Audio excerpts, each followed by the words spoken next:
लेखपाल भर्ती से संबंधित एक बड़ी खबर निकल के आ रही है गाइज कि लेखपाल भर्ती में जो नकल करा रहे थे स्कूल प्रबंधक, वो अब पकड़ लिए गए हैं, गिरफ्तार कर लिया गया है उनको यूपीएसटीएफ के द्वारा। और ये खबर आ रही है, बड़ी खबर प्रयागराज से। आइए जानते हैं पूरी खबर क्या है।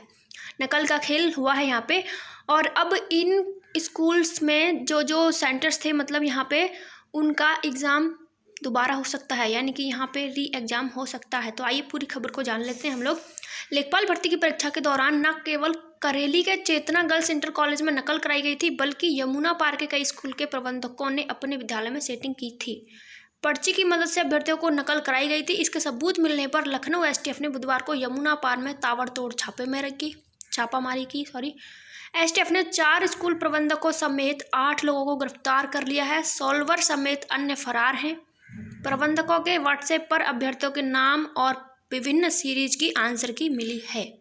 ठीक है, प्रबंधकों के व्हाट्सएप पर अभ्यर्थियों के नाम और विभिन्न सीरीज की आंसर की मिली है। क्या है पूरा मामला, आइए जानते हैं। लखनऊ एसटीएफ के सीईओ दीपक कुमार ने बताया कि 31 जुलाई को लेखपाल भर्ती के दौरान यमुना पार्क के 4 स्कूल प्रबंधकों ने सेटिंग कर अभ्यर्थियों को नकल कराई थी। अभ्यर्थियों को नकल कराने के लिए 5 से 10 लाख रुपए में सौदा हुआ था। उन्हें परीक्षा केंद्र में जाने से पहले अलग अलग रंगों के कपड़े पहनने को कहा गया था। अलग अलग रंगों के कपड़े पहनने को कहा गया था, यही उनका कोड था। परीक्षा केंद्र में जैसे ही पेपर बांटा गया, साथिरों ने पेपर आउट कराकर सॉल्वर तक पहुंचा दिया। कानपुर का अमित कटियार अपने सॉल्वर गैंग के साथ प्रयागराज में मौजूद था। व्हाट्सएप पर पेपर मिलते ही उसे सॉल्व कराया गया और आंसर की फोटो लेकर सभी परीक्षा केंद्रों तक पहुंचाई गई। करीब 40 से 50 अभ्यर्थियों को नकल कराई गई। एसटीएफ ने इन परीक्षा केंद्रों पर हुए नकल की रिपोर्ट भी शासन को भेज रही है। ठीक है, एसटीएफ इन परीक्षा केंद्रों पर हुए नकल की रिपोर्ट भी शासन को भेज रही है। और 4 कॉलेज प्रबंधकों के समेत 8 को गिरफ्तार किया गया है।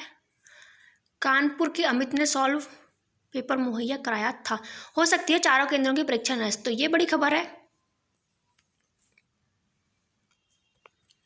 एसटीएफ को एक स्कूल प्रबंधक के मोबाइल की व्हाट्सएप डिटेल से कई जानकारियां मिली हैं। ए, बी, डी और जी सीरीज के अभ्यर्थी शशि भान सिंह, रोशन लाल, अजय यादव, राज्य दीपक पांडे, चंद्रभान, ब्रजेश यादव, देवेंद्र सिंह यादव, उत्कर्ष सिंह, मिथिलेश, सत्येंद्र यादव, मतलब ये तो अभ्यर्थियों के नाम लिखे हुए हैं।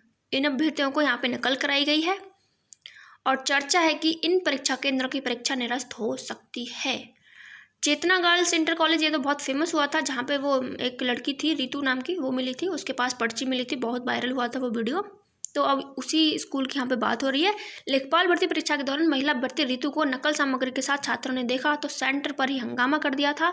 नकल का खुलासा होने पर करेली में मुकदमा दर्ज हुआ था। पुलिस ने स्कूल प्रिंसिपल शबनम परवीन, उनका बेटा व प्रबंधक सावान अहमद समेत 4 को गिरफ्तार कर जेल भेज दिया है। मतलब उन लोगों को जेल भेज दिया। ठीक है, इस केस में प्रिंसिपल का दूसरा काशान, दूसरा बेटे का नाम है ये काशान, 2 बेटे थे उनके, दोनों ही इस काम में शामिल थे। और महिला अभ्यर्थी रितु समेत अन्य फरार हैं। ठीक है, रितु अभी तक पकड़ में नहीं आई है, बहुत तेज है मैडम। काशान पर आरोप है कि उसी ने सेटिंग करके 3 अभ्यर्थियों को नकल कराई है। ठीक है, तो ये थी एक बड़ी खबर।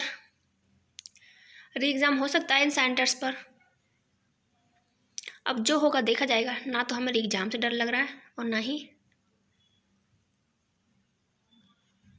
अब रिजल्ट आ जाए या रिवाइज आंसर किया जाए ना, उससे डर लग रहा है। ठीक है, अब डरना ही क्या, जो होगा देखा जाएगा। ठीक है, सो अगर सबूत मिलते हैं कि एग्ज़ाम लीक हुआ है तब तो री एग्ज़ाम होने चाहिए, इसमें कोई बड़ी बात नहीं है। और अगर उतने ही लेवल पे हुआ है कि इन 40-50 बच्चों को नकल कराई गई है, 40-50 कैंडिडेट्स को, तो इन लोगों को बैन किया जाना चाहिए हमेशा के लिए। ठीक है, अब भ्रष्टाचार धांधली का स्तर यहाँ पे देखा जाएगा कि कितना बड़ा है। अगर इतना ही है जितने ये लोग पकड़ ले गए हैं तब तो नहीं होना चाहिए एग्ज़ाम, लेकिन इससे कहीं ज़्यादा बड़ा है तब तो बिल्कुल होना चाहिए। ठीक है, और आपकी क्या राय है इस मामले में, कमेंट सेक्शन में वेलकम है आपका। So thank you so much and bye bye.